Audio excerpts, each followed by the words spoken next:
동산에서 기도하는 예수님을 말하고 있습니다. 이게 뭐냐면 이제 예수님이 이제 십자가에 달릴 거를 뻔히 아시고 고민이 생기는 거예요. 괴로움이 오는 겁니다. 사람이 뭐라고 말해야 되나? 사람이 자기가 어려움이 올 걸 알고 있으면 참 힘들죠. 대부분 생각지 않을 때 당해요. 그런데 분명히 내게 고난이 오겠다 생각하면 그거를 생각하면 밤잠이 안 오죠. 예수님이 내 마음이 심히 고민하여 그랬습니다. 그래서 3명의 제자를 데리고 변화산에 올라갔어요. 기도하러 올라갔습니다. 예수님이 아무리 하나님의 아들이라 그래도 기도를 하지 않고는 배길 수가 없는 지금 상황이에요. 그래서 제자들 셋을 데리고 올라가서 기도를 합니다. 그리고 어떻게 합니까? 너희는 여기 머물라. 가장 가까운 친구에게 우리가 너 좀 여기 좀 있어. 내가 갔다 올 테니까. 이런 마음입니다. 이게 해석을 하면은 제자라기보다도 같이 3년 동안 동고동락했으니까 3명만 따로, 그러니까 수제자들이죠. 3명만 따로 산에 데리고 올라간 것은 어떻게 됐어요? 너희들 여기 있어. 따로 내가 저쪽에 가서 기도하고 올 테니 여기 있어. 그리고 뭐라고 기도합니까? 하나님 앞에 할만하시거든 이 잔을 옮겨달라 그럽니다. 그런데요, 이런 말을 할 수 있었다는 것은 다른 방법으로는 우리 인간들의 죄를 사할 수 없다는 것을 아셨어요. 할만하시거든. 이게 바로 예수님이 하나님이신 겁니다. 하나님이 다른 방법으로 우리의 죄를 해결할 수 있었으면 예수님을 굳이 이 땅에 보내시지도 않으셨어요. 할렐루야. 그래서 우리가 인간은요, 아무리 선행을 하고 아무리 착한 일, 그러니까 적선이라고 그러니까 적선. 적선이 무슨 말인지 알죠? 선을 쌓으라는 얘기입니다.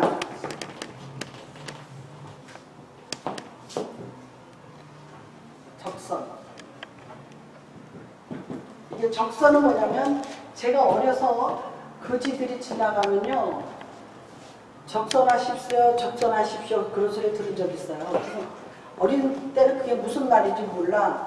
근데 나중에 알고 보니까 선을 적재한다 그러죠. 이렇게 쌓으라는 얘기예요.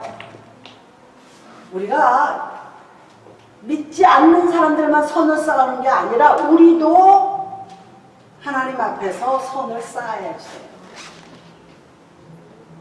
너희 마음에 착한 일을 행하는 이가 있다 그랬어요. 우리 마음에 내가 늘 기도와 말씀과 기도로 거룩한 삶을 살면요, 성령께서 내 안에 계셔서 나를 거룩한 곳으로, 거룩한 생각으로, 거룩한 삶으로 이끌어갑니다. 이건 세상 사람이 말하지만 우리는 뭐예요? 거룩인데 이 거룩은 어떻게 해서 거룩이 오느냐?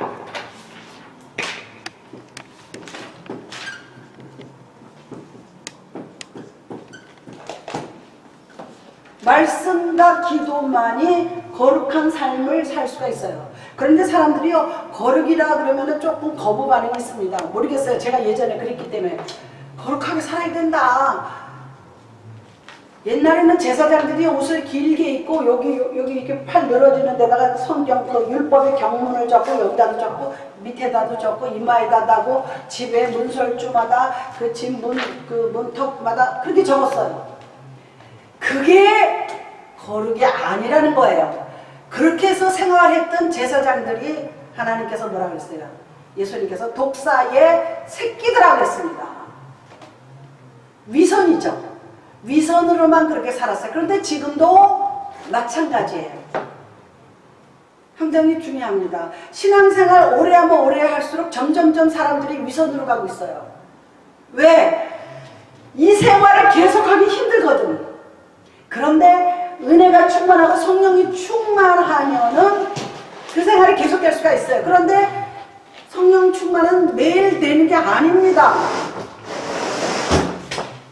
이거를 계속하려면요, 성령이 충만해야 돼. 쭉 계속.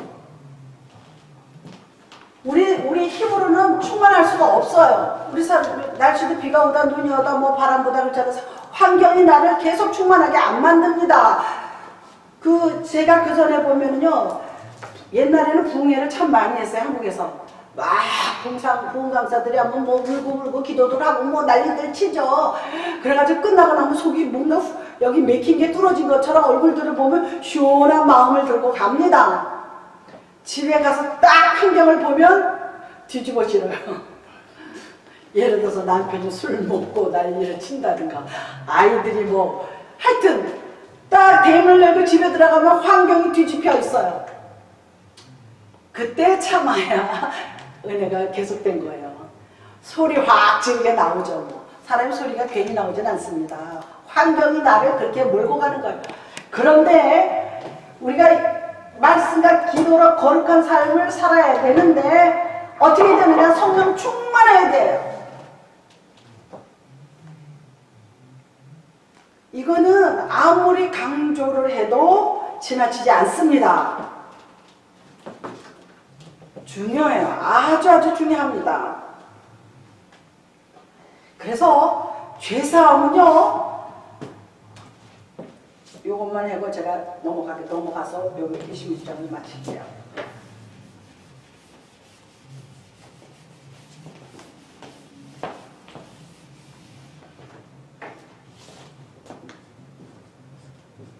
죄사함은 성실. 아, 저 사람 참 성실해. 또 뭐가 있어요? 우리가 인간적으로 좋은 사람들을 뭐라 그래요? 저 사람 참 착해. 선함.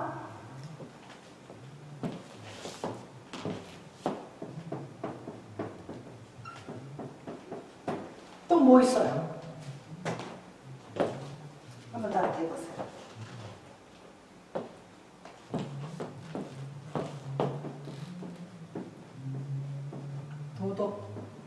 도덕적과 종교적.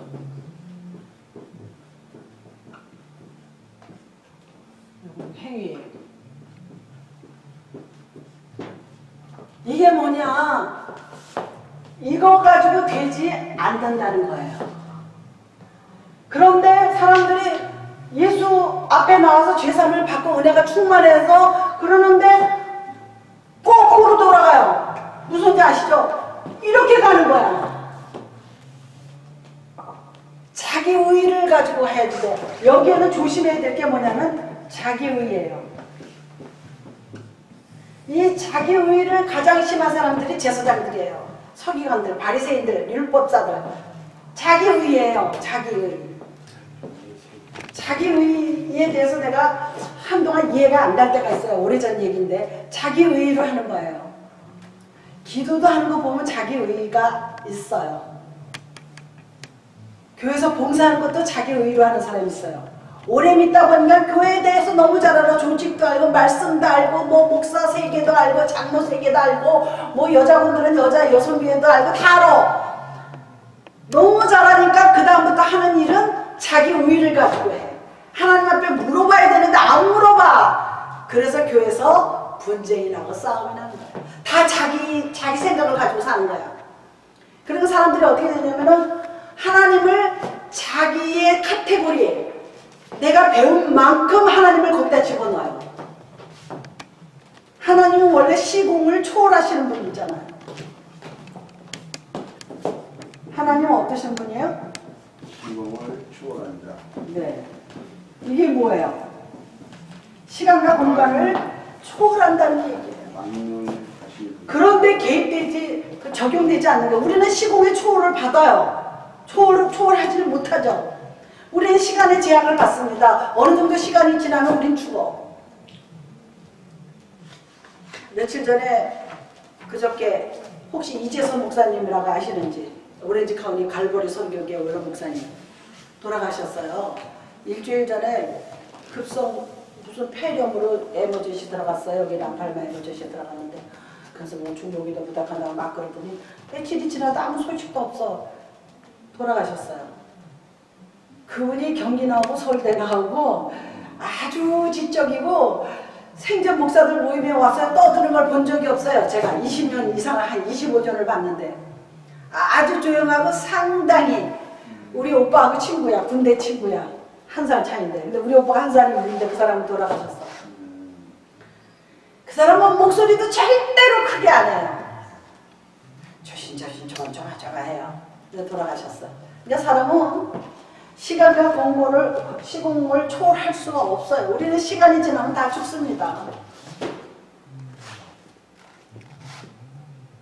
우리가 그 바울 사도가 그랬어요. 우리는 다 죽는다 그랬어요. 그러나 죽는 것은 정한 이치라 그랬어요. 죽는 것은 정한 이치니 그게 시간 속에서 우리가 헤어날 수가 없는 거예요. 죽는 것은 정한 이치인데 죽은 후에 뭐가 있어요? 심판이 있으리라 그랬습니다.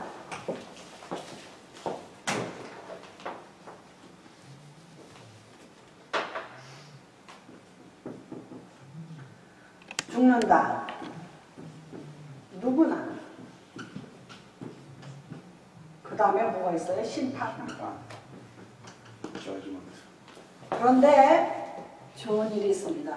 우리가 예수를 믿고 구원받았으면 열심히 우리가 선을 행하고 주 뜻 안에서 성령 충만하게 살면 요게가 면제가 됩니다.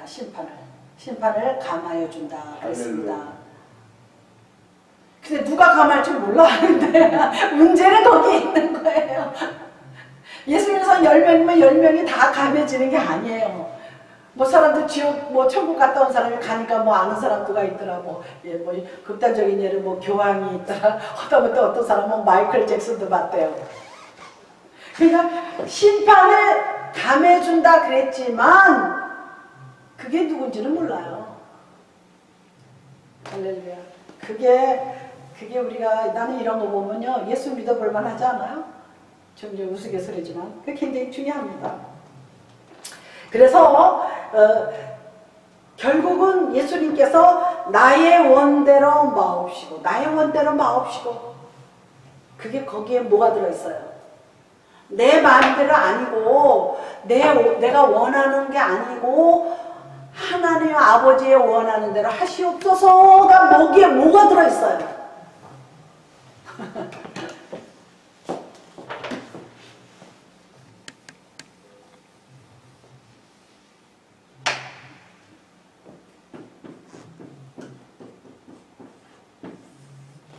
순종이 들어있는 거예요. 예수님께서 아버지 하나님께 순종하는 거예요. 아버님 하시는 대로 하라. 아버님의 뜻대로, 아버지의 뜻대로, 아버지의 마음대로 하시라는 거예요. 그리고 우리가 제자들이요, 언제 이 세상이 마지막이냐는 질문을 여러 번 합니다. 나도 모르고 너희도 모르고 천사도 모르는데 아버지만 안다 그랬습니다. 그게 상당히 중요한 거예요. 아버지가 이 땅을 창조하셔가지고 지금까지 모든 역사를 아버지의 뜻대로 지금까지 섭리와 경륜이라고 그러죠. 그거를 뭐라 그래요? 섭리와 경륜이에요.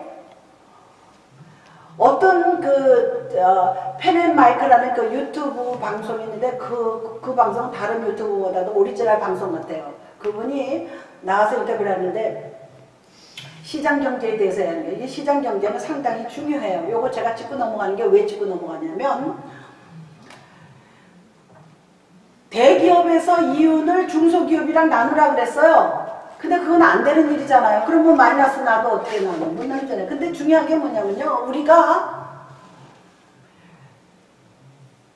각자 열심히 사는 게 민주주의야. 자유민주주의야. 그래서 각자 얻은 수입대로 사는 거야. 무슨지 알죠? 그러다 거기가 선한 마음이 있으면 이제 나눠주는 거예요. 나눠주기도 하고 나눠 먹기도 하고 그래. 그런데 공산당은 그걸 허락하지 않잖아요. 근데 각자 열심히 했는데 나라가 부강해지고 민주주의가 성립이 되고 막 그래요. 근데 이분이 딱 포인트를 찝더라고요. 그게 뭐냐?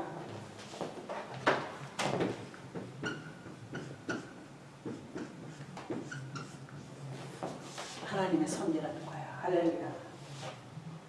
하나님은요 공산당하고 완전 반대쪽에 계신 분이에요. 하나님은 섭리예요. 한국이 지금까지 무슨 뭐 박정희니 이승만이니 우리가 경제를 이끌어온 건 맞는데 하나님의 섭리가 있었어요. 한국은. 그런데 지금 그게 지금 엉망진창 더 가는 거예요.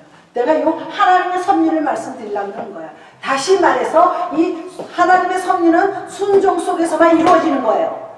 무슨 소리인지 아시죠? 아멘. 하나님이 나를 가지고 쓰시려고 그러는데 내가 싫어. 그러면 하나님이 섭리를 이룰 수가 없어요. 그럴 때는 어떻게 해요? 하나님이 섭리를 포기해요?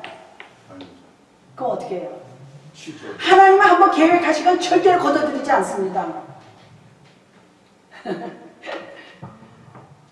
그걸 뭐라 그러냐 보세요. 재밌죠? 그걸 촛대라 그래요.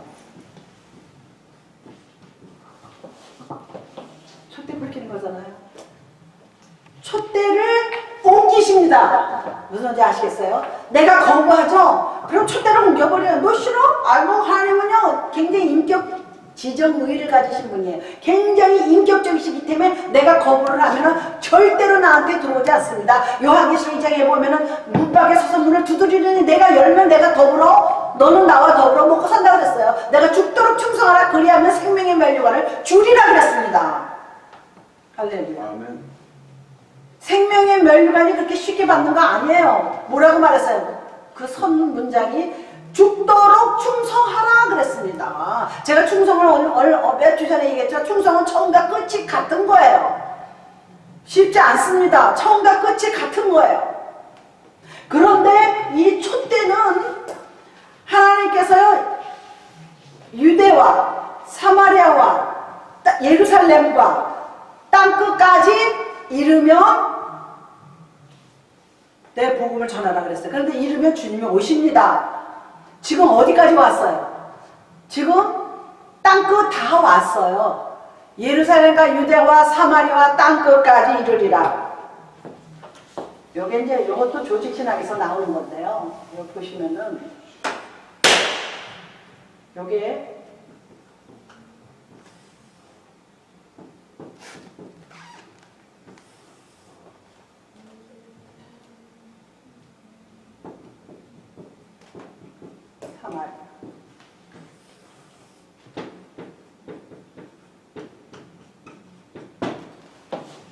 이거 굉장히 이거는 이론적인 거 이거 신학생들 굉장히 중요합니다.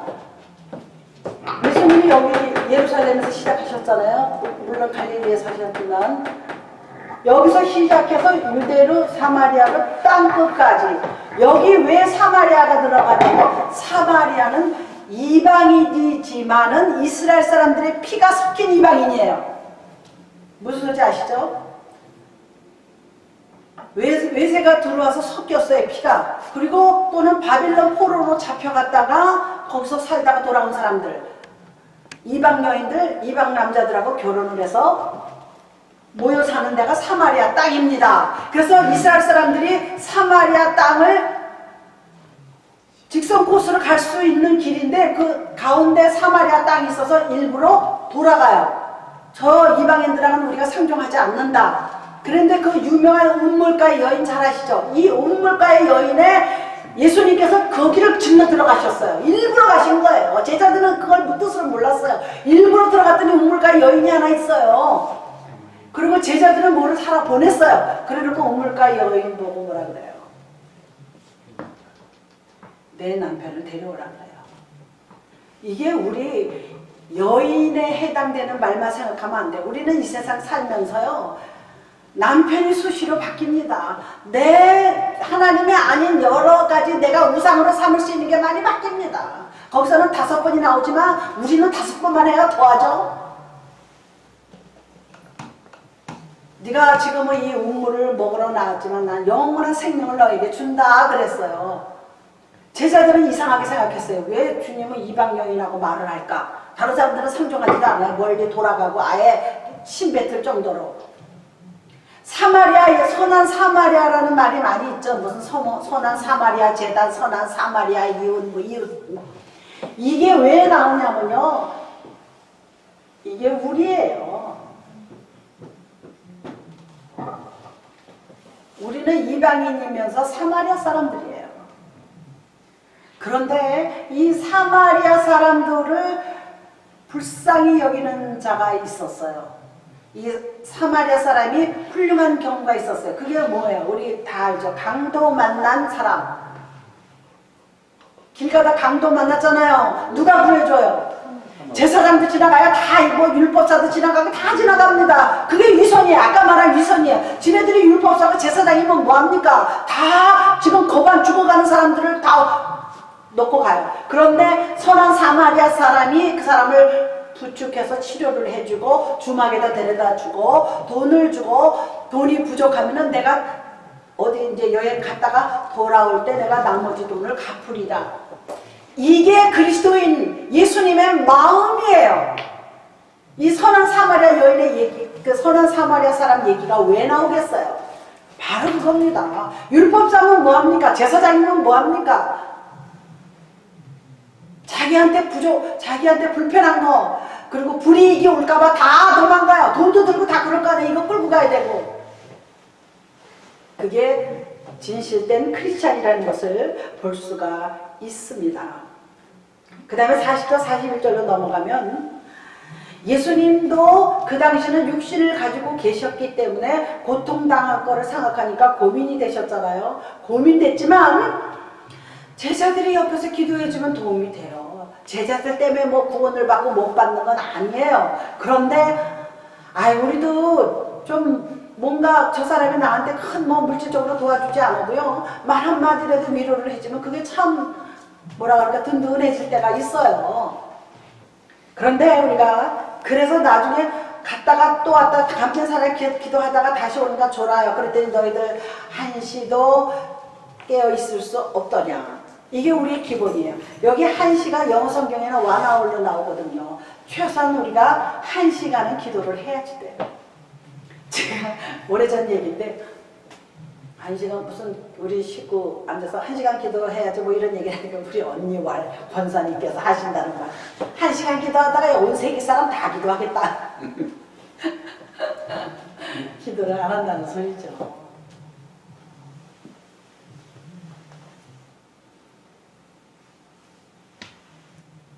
성경의 기본이 1시간이에요, 사실은. 내 기도하는 1시간, 그때가 가장 즐겁다.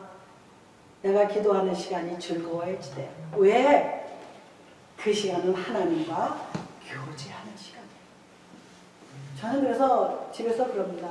나 하나님하고 교제를 좀 해야 되겠다. 그리고 기도하러 들어가죠.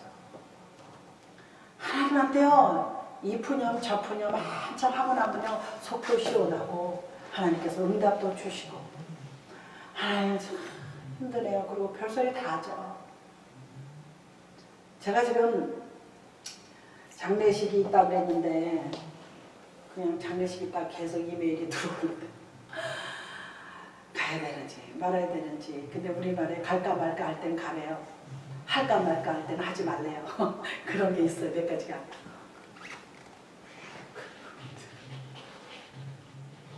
그분이 지방회장을 하셨어요. 제가 지방에 있을 때. 그리고 제가 목사 안수를 받는데 그 지방회장한테 추천을 받아야 되는데 이 양반이 안 해주려고 그러더라고. 여자들은 그냥 전도사를 끝나요. 목사 되면은 다른 교회에서 별로 여자 목사들은 초청도 안 하고 천상 단독 목회나 해야 되는데 여자가 단독 목회 하려면 너무 힘드니까 하지 말래. 대놓고 그러더라고. 그러던 양반이에요. 그분이 이제 그래서 세월이 흘러서 지금 돌아가셨어요. 그렇기 때문에 예수님께서요, 너희들 한시도 깨어있을 수 없더냐는 건 뭐냐면 아셨어요. 우리의 연약함을 아셨어요. 우리 시편 103편에 보면요, 하나님이 우리 체질을 아신다고 그랬어요. 왜? 당신도 육신이 어떤지 때가 아니까 배고픈 게 뭔지를 아셔요. 그러니까 하나님께서 구약에서 왜 신약으로 내려오셨냐면요, 그걸 우리가 기본이에요. 하지 마라. 뭐 우상 뜨지 마라. 뭐 남의 거 훔치지 말라. 부모 공경하라. 하자. 다 율법은 하지 말라요. 율법은 솔직히 말해서 네거티브한 거야. 다 부정적인 거야. 하지 말라는 거예요. 그러니까 처음에는 지키다가 모르겠다. 이제 27장에 나오는데요. 뭐가 나오냐면요, 예수님을 안식일날 잡아 죽입니다. 그런데 이 사람들은 안식일날 뭐를 해요? 손 하나 까딱 안 해요. 안식일을 지킨다 그래가지고 옆에 가서 뭐도 안 사오고 뭐 하여튼 안식일을 지킨다고 손 하나 까딱 안 하는데 왜 예수님을 죽이는 거야? 이게 모순인 거예요. 이걸 뭐라 그래요?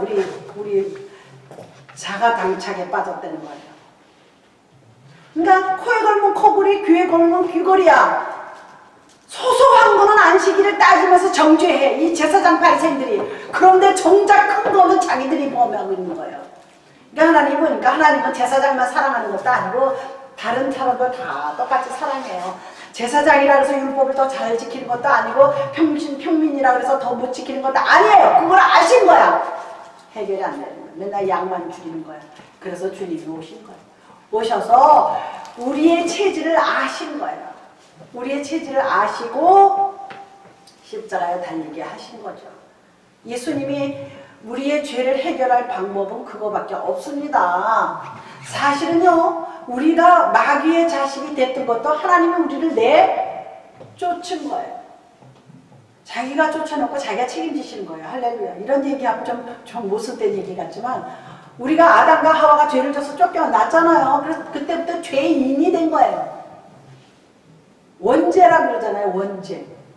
그래서 이제 세상 살면서 일어나는 모든 죄들은 자범죄라 그러잖아요. 하나님이 에덴 동산에 더 뒀다가는 큰일 나거든요. 왜? 거기 선악과 하고요. 또 무슨 나무가 있었어요?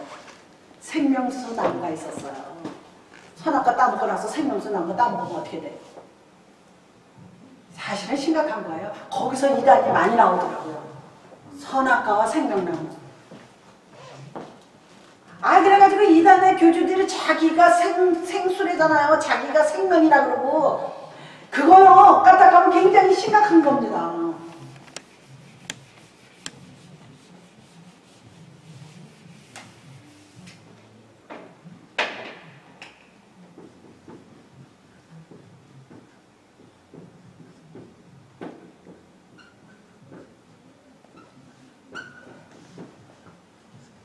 이 두 나무가 저 동산에 있었어요. 그런데 다행히도 요거를 따먹은 거야. 요거를 따먹었으면 큰일 날 뻔했어요. 거기에 들어있는 오묘한 진리는 우리가 따질 수가 없어요. 알 수가 없어요. 성경에 기록되어 있는 게 없기 때문에. 근데 그거를 만들어내요. 이단들은. 무슨 소리인지 아시겠어요? 그래가지고 무슨 소리가 나온지 아세요? 재창조라는 말이 나옵니다. 그 당시에 하나님께서 다시 창조하셨다는 거예요. 사람을요. 그건 아닙니다.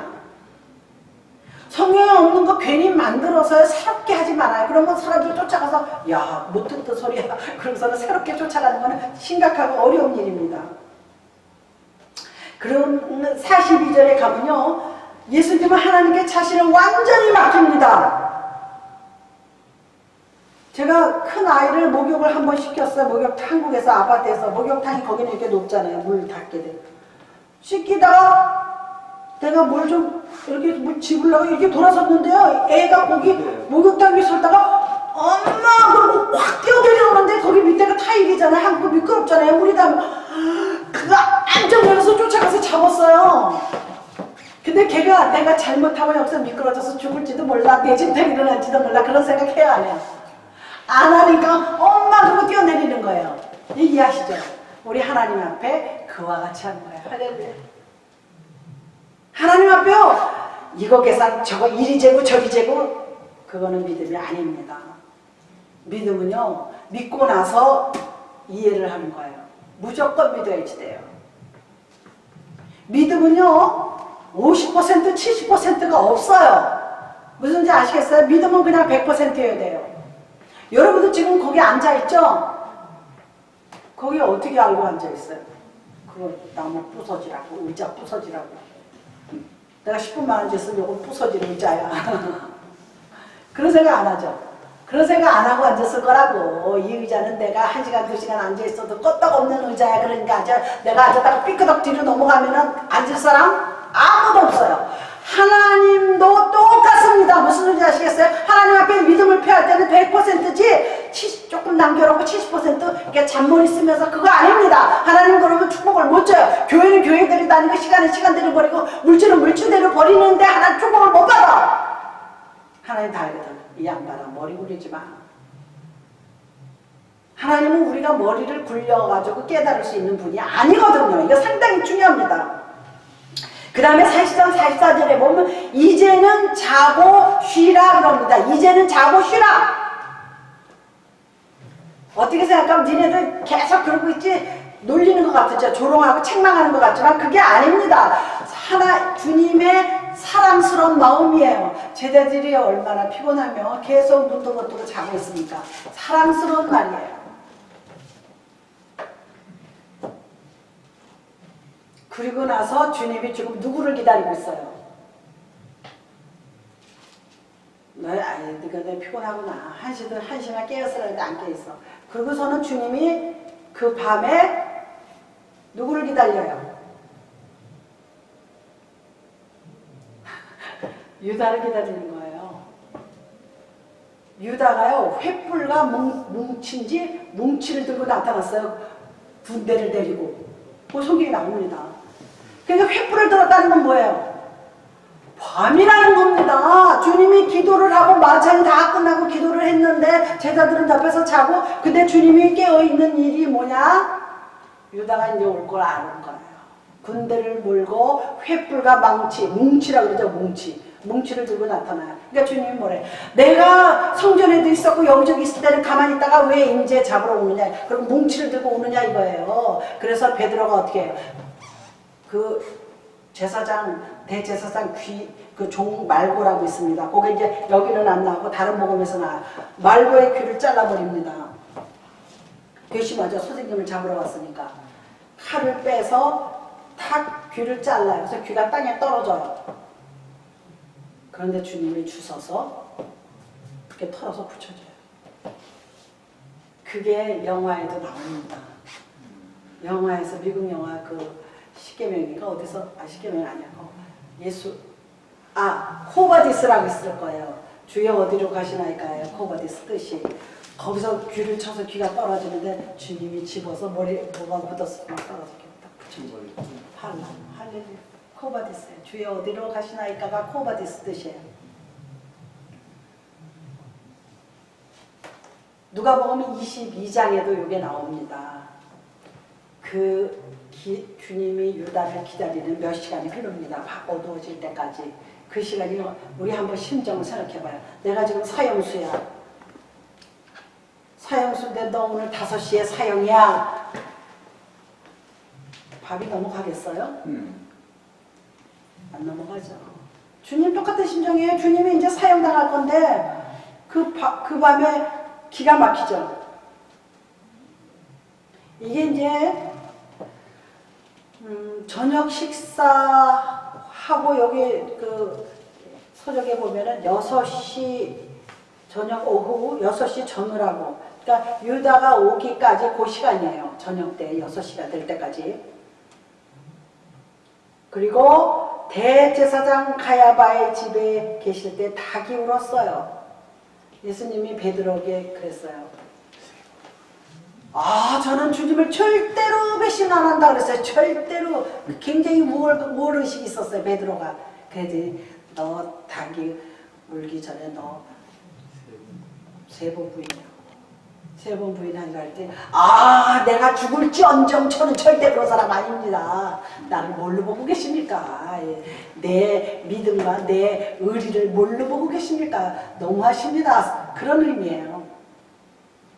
그런데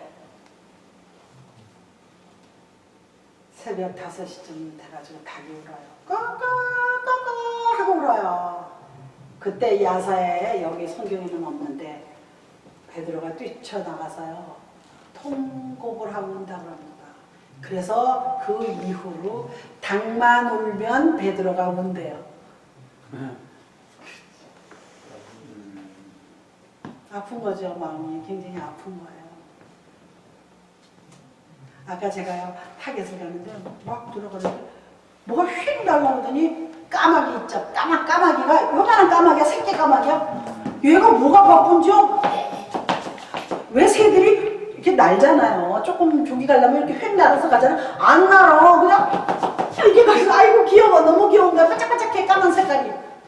그래서 제가 어디로 가나 그랬더니 옆에요 친구들이 10대 마리가 모이를 쪼고 있어요. 어떤 차 옆에서.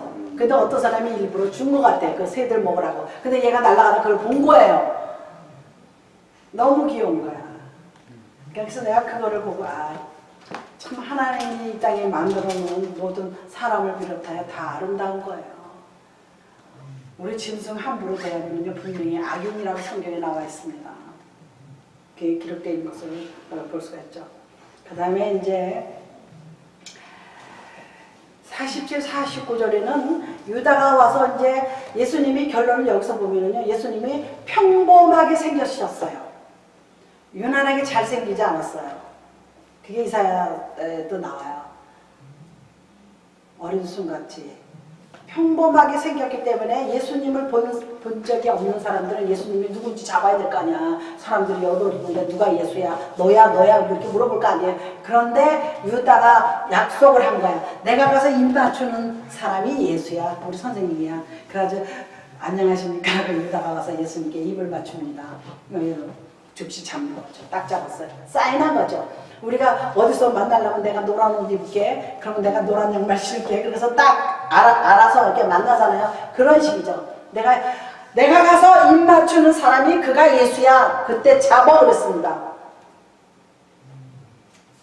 그런데 이 입 맞춤의 뜻 굉장히 중요합니다.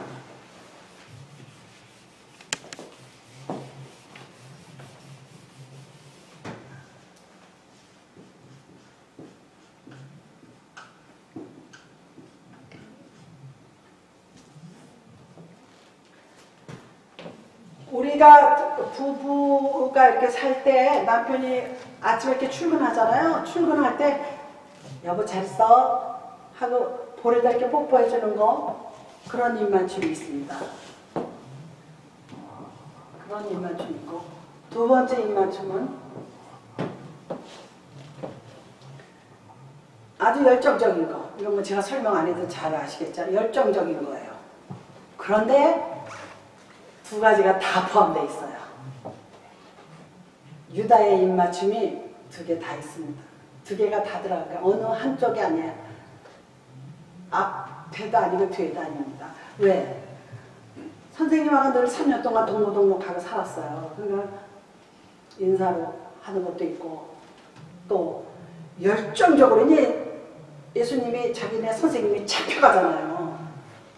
마지막 입맞춤이야. 무슨 영화 제목 같은데. 마지막 입맞춤이야. 그런 의미가 두 개가 다 있습니다. 그 다음에 우리가 49, 50 쭉 내려가서 이제 마치겠습니다. 쭉 내려가서 아까 제가 검 빼는 거 얘기했죠, 베드로가. 그래서 예수님께서 베드로에게 뭐라 그래요? 검을 빼는 자는 검으로 망한다 그랬어요. 칼을 든 자는 칼로 망하고, 박정희 대통령하고 유경수 여사가 일부러 그런 건 아니지만 사실은 칼로 뺏었어요, 정권을. 무슨 일인지 아시죠? 어저께인가 그저께 박정희를, 훌륭하신 분이에요. 근데 뭐라고 나오냐면 착한 독재자야, 제목이. 착한 독재자. 근데 그분이 칼로 뺏었기 때문에 칼로 죽었어요, 결국은. 성경적인 거예요. 총으로 뺏었기 때문에 총으로 죽은 거예요. 그 부인도 총 맞아 죽고, 두 내외가 다 총 맞아 죽었잖아요. 이거 우연이 아닙니다. 아무리 잘했어도 자기가 한 대를 받는 거예요.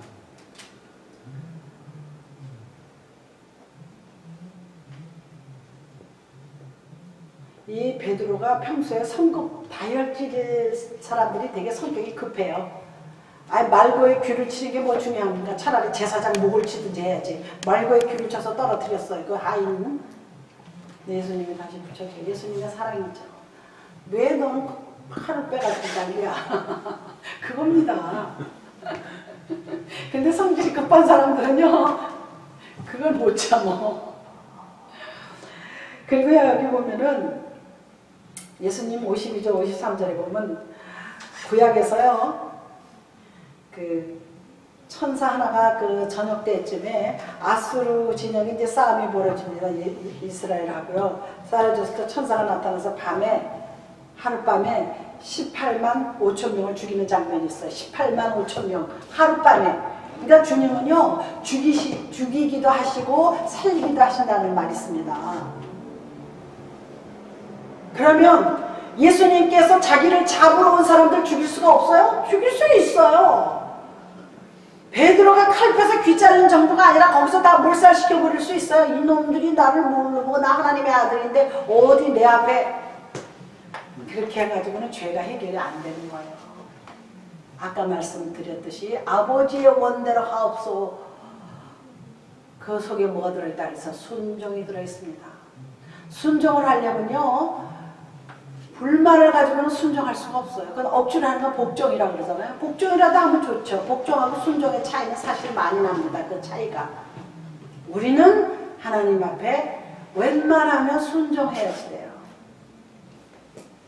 그 순종이 참 중요하죠.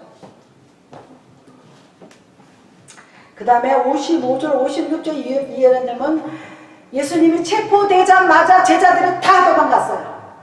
그것도 예언서에 나와 있습니다. 다 흩어지리라 그랬습니다. 다 도망갔어요. 이사야 50장 6절에 나옵니다. 50장 6절 누가 한번 읽어보세요. 구약입니다. 한가운데에 찾으면 돼요. 성경 한가운데 구약 성경 50장 6절에 예수에 관한 예언이 이사야가 예언한 게 있습니다.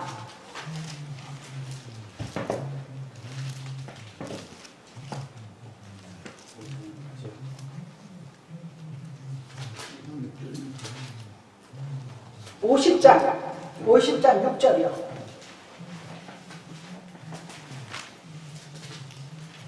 지금 우리 앞으로 10분이네.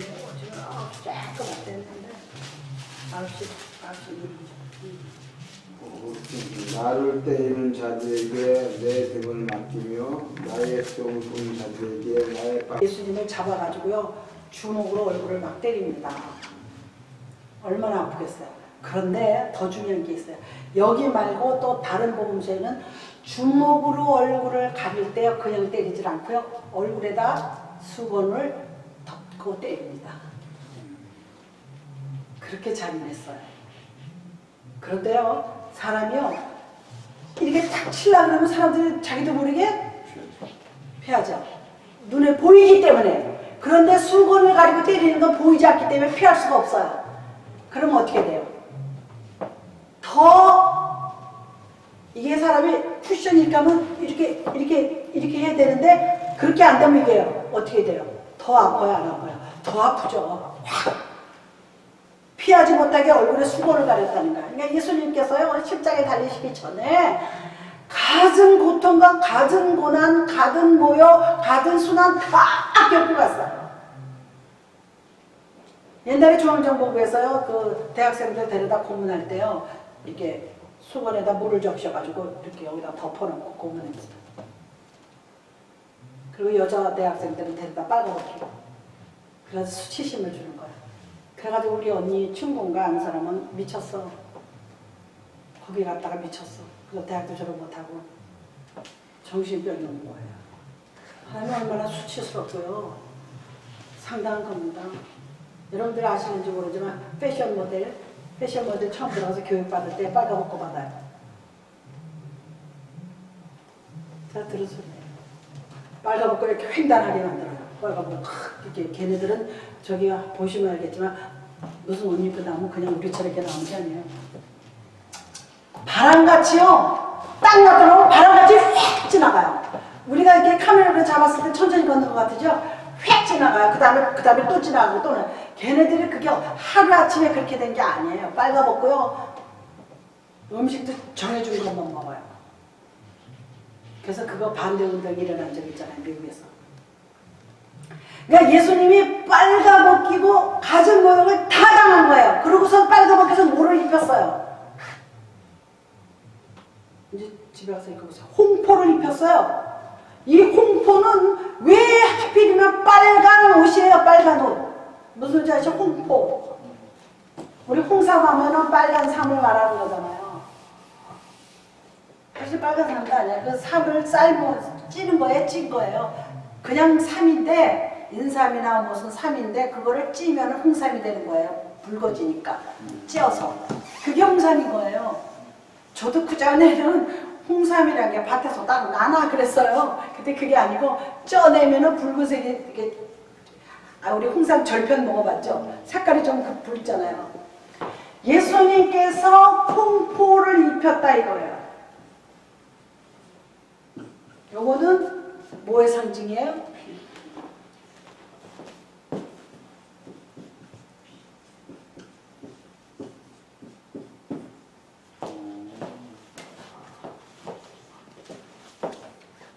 예수님 놀리느라고 입힌 게 네가 유대의 왕이냐?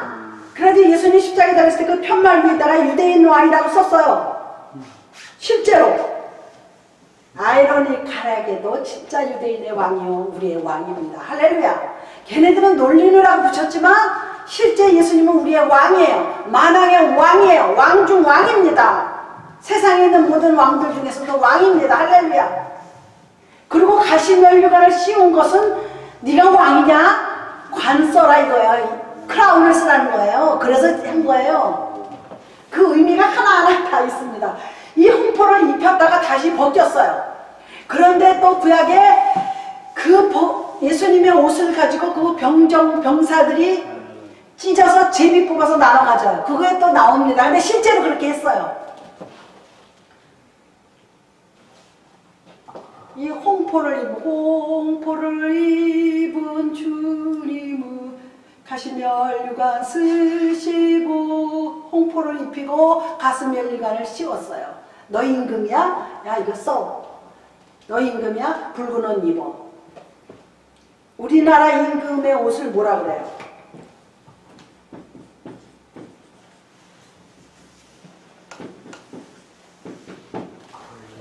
임금이 입는 옷이 골룡포예요.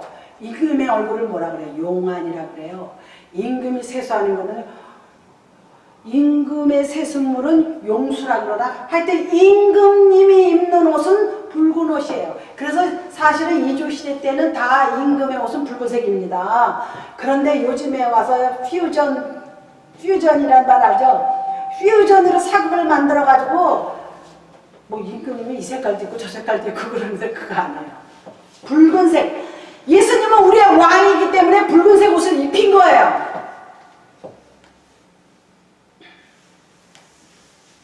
그래서 이거 우리 이제 마치겠습니다.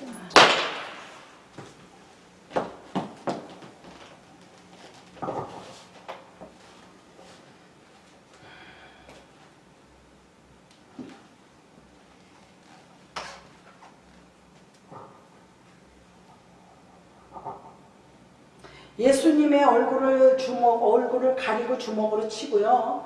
이게 반사적으로 충격을 흡수해요. 그냥 뒤로 이렇게 물러나면 덜 아픈데 못 물러나게 수건을 씌웠기 때문에 더 아픈 거예요. 그러니까 예수님을 최대한으로 아프게, 최대한으로 고통, 최대한으로 고난을 주고 끝까지 돌아가셨어요. 마지막에 옆구리에다 창을 찔렀어요. 확인하는 거예요. 창을 찔렀을 때 뭐가 나왔어요?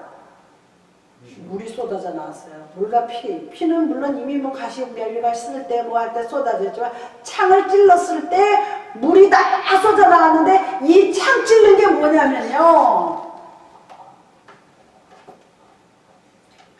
우리가 가슴으로 생각으로 지은 죄, 가시면류관은 생각으로, 그리고 우리가 옆구리에 창을 맞으면 마음으로 지은 죄 때문에 그런 거예요. 그래서 마지막에 죽었나 그러고 창을 확 찌릅니다. 그랬을 때 피가 쏟아져 나왔다 그랬어요. 그리고 뭐라 그래요? 그리스도야 우리에게 선지자 노릇해. 죽여가면서 그리스도야 우리에게 선지자 노릇해! 놀리는 거죠 이거는. 선지자야 너?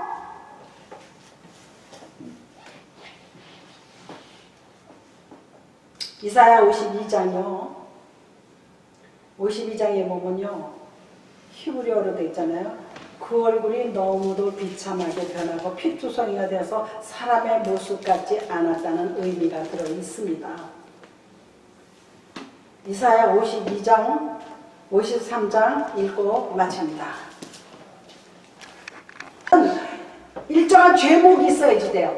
그래서 그 제목은 뭐냐? 로마 정부의 반란죄를 씌워요. 예수님한테. 무슨지 아시죠? 로마를 반란하려고 그랬다 이거예요. 그래서 로마 가고 또 두 번째, 이스라엘 사람들은 그 당시 로마의 지배권에 있었기 때문에 사형을 하지 못해요. 로마 사람들은 권한이 없는 거예요. 사형만큼은. 그래서 로마 정부로 보내면서 정부 반란을 했다 이거야. 예수님께서 정부 반란을 했다 이거야. 그래서 그렇게 넘겨줘서 돌아가시게 된 거야. 할렐루야. 그러니까 가짜 뉴스죠. 만든 거야. 만들어서 넘긴 것을 볼 수가 있습니다. 우리 다 같이